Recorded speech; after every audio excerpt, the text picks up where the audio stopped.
All right, I think Super Sly and I might have talked about this probably last year. As you remember, he sold all his championship rings, his trophies. He sold all that. Maybe it was 2 years ago now. But what really you see of that is this guy's broke. You know, he's broke. And that's why he sold all his trophies. That's why he's probably had to get help from some of the players. But what's interesting about this is, remember when Ali, said that I ain't got no quarrel with the Viet Cong. The Viet Cong never called me nigga. When you remember all the athletes was together with Jim Brown, Ali, and they said a young Lou Alcindor with them. When he was sitting amongst them, he was still in college at UCLA. But now he wants you to vax that thing up because he's broke. Now let me tell you the reason why. Someone was talking about why didn't Kareem ever get a chance to ref. If you look at two parallel athletes that the media looked at as the same, was Kareem and Barry Bonds. Kareem did not get along with the media, and they blackballed him from coaching for that.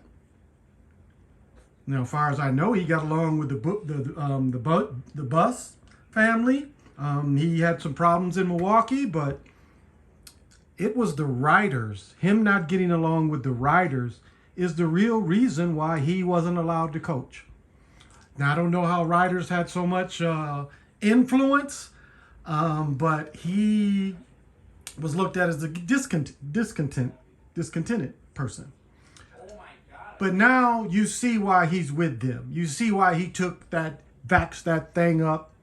The vax ain't poison. You see all that. By encouraging their people to get it, they're contributing to the deaths. You see the same propaganda. And see, this is what happens when you get broke. You become a stooge. And this is a younger pitcher here. He's in his probably 50s, 60s in this picture. He's got to be at least in his 70s by now. But he's broke, and he'll do anything that they tell him to do. And that's why you see this. And that's it. And the whole story is in the context of Kyrie holding out. And see, this is the thing. The players can step away from the game. Well, yes, they'll bring in lesser players. And can lesser players hold the league?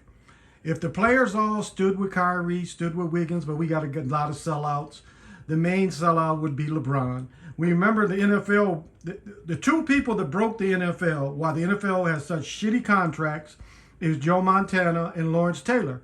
Taylor was a dopehead, so he needed them checks coming in. I don't know why Joe Montana crossed the picket line. Really made no sense. When he crossed the picket line, he was the highest paid athlete.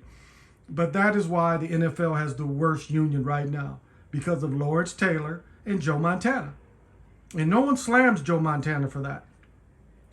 So this man is a stooge, and this is why you see this, and I don't even need to run the rest.